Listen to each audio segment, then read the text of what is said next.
Good morning, Year 6. It's Miss Lister with our science lesson for this week, and we are carrying on with our science investigation from last week. So, as the final part of the investigation, our objective today is to present and analyse findings from an investigation. So, you should and you will need for this lesson your results table from last week and your variable sheet, as well as your prediction. Before we begin, we need to complete our three lasts. So, last lesson. Which variable means the one thing in an investigation that can be changed? Was that the dependent, the controlled, or the independent variable? Okay. Last term, which side of the heart is thicker? Explain why. So you need to decide if it was the left or the right. This should jog your memory a little bit.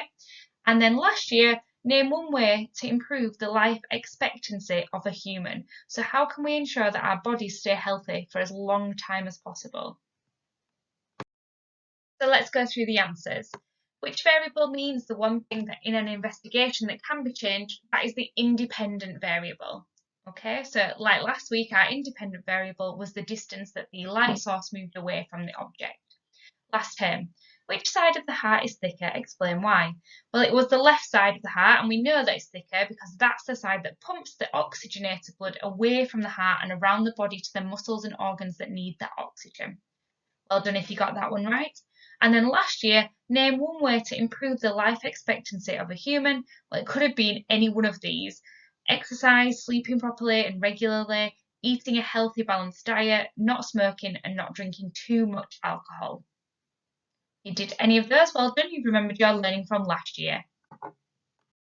Our word aware this week is a word you will have heard before. It's the word relationship. However, we're going to look at it in another context today, in a scientific context, and you may not know or understand the way that we use the word relationship in science. So the word is relationship. I say relationship, you say relationship. Relationship and relationship. Okay, so the syllables again, it's going to be relationship or relationship. Okay, so now the definition is a little bit different, but it does sort of suit the understanding of relationship that you will have heard before. So in science, relationship means something different. It means when two variables are connected in some way, and this can be proven through an investigation. In some way, these variables go together. So for example, the hotter it is, the quicker the ice will melt. So the ice and heat have a relationship. So if we were to see that the hotter it was, we know that the ice would melt quicker. So that shows me that they have a relationship. Heat melts ice. Okay, so that's what we will be looking at today. Think about what we did last week. I've just put this picture up to remind us. This was like the spoon investigation. You did it with a different object. Lots of you have done loads of different things. So how does the distance of a light source away from an object affect the size of a shadow? So we were thinking about when we moved that light source away, what happened to the shadow? Did it get bigger or did it get smaller? So you should have some findings to support this key question, and you will need your results table because we're going to plot those onto a graph today, so please make sure you have those in front of you. So just to jog your memory, we've got our fair test and variables. We know that we needed an independent variable, the one thing that could change, and we chose the distance of the light source away. That was our only thing that changed. Our controlled variables were all those things that we kept the same equipment, same source of light, same location that we placed the object. Those could not change because if they change, we don't have a fair test.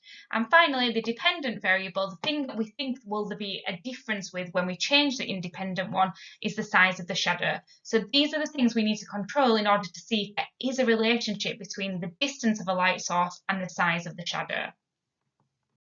Just a reminder that you will need your results table. So like mine, I've started filling mine in. Yours should be full. So you should have at least 8 readings that we can plot onto our graph today. So make sure that you've got them. You should have different sizes and different measurements for each. So today we're going to actually plot our graph onto a scatter graph. And it can form a bit of a line graph as well. So it will be a bit of a crossover between a scatter graph and a line graph, just to see if there is a relationship. So it will show you whether one variable affects the other. So in this instance, does the distance that the light is away from the object make a difference to the size of the shadow? And we should be able to prove this through a scatter graph and line graph. This slide just further shows us that a scatter graph shows a relationship between the two variables. So ours will be the distance of the light source and the size of the shadow, and we are talking there about the independent and dependent variable. The controlled ones we're not measuring because we didn't change anything with those. So these are the two things that we are looking at. So here you can see an example of what your graph should look like by the end of it. It may not have them in the direction that mine have them. Mine may not be correct. So you need to see when you plot your graphs at the end.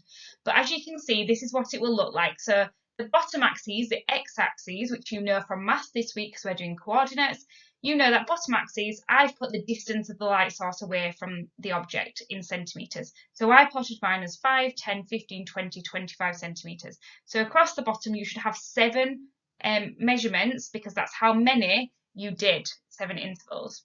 Sorry, 8 because you had the beginning one. And then up the side, on the y-axis, I've labelled that one the size of the shadow in centimetres. So you need to make sure that yours has on it, it starts at 0 and it goes all the way up to your top measurement. But make sure you do it in intervals. So on my graph, you can see here, mine starts at 0 and it goes 0, 2, 4, 6 in 2s. If your measurements need to go up in 5s, it may be easier though to do it in 2s so you can get as precise measurements and as close to those on the graph as you can. The next one will go through another way that the graph may look, and we will discuss that on the next slide. So in this example, again, I've got my title, the relationship between the distance of a light source from an object and the size of a shadow. And you can see here that I have plotted my 5 centimetres away from the object. And as I look at my 5, I can see that it's up to about 7.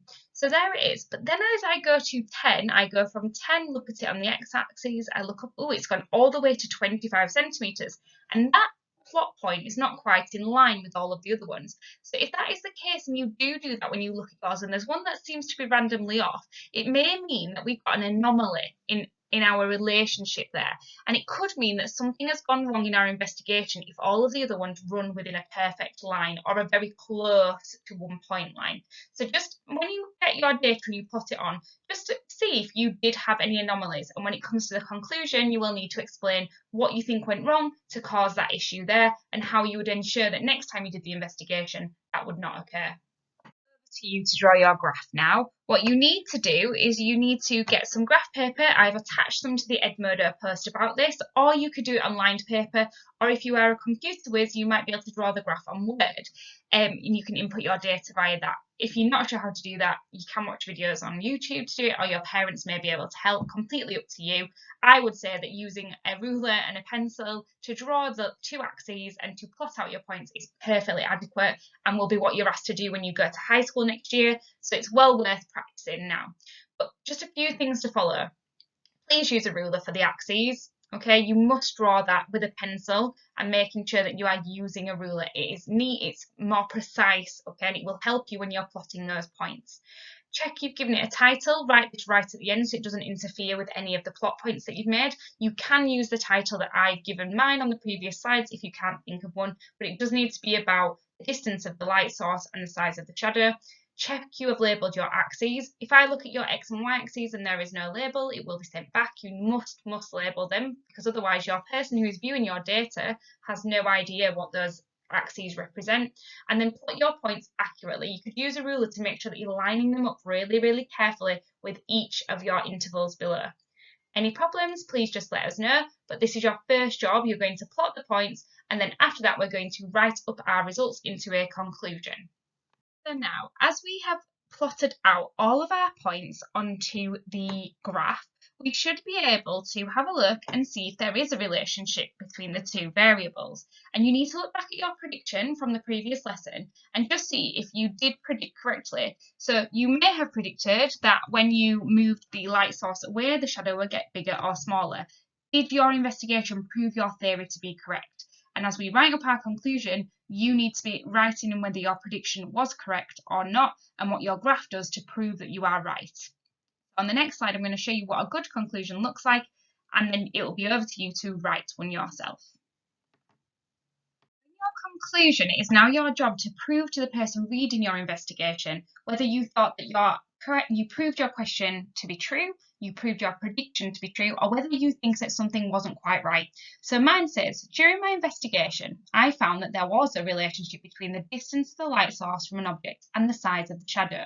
Your first sentence should talk all about whether it proved there to be a relationship. Then the next sentence. I found that as the light source was further away from the object, the shadow was smaller. Now, I've said what I found. That's what my graph proves, and I've stated that. Now, my next sentence needs to go on and explain why I think that has happened. So, I think this was because the light source was more blocked by the opaque object, meaning less light could go around the object, therefore making the shadow smaller. My prediction was correct and my theory was accurate. So you've stated in there whether you were correct or whether something went wrong.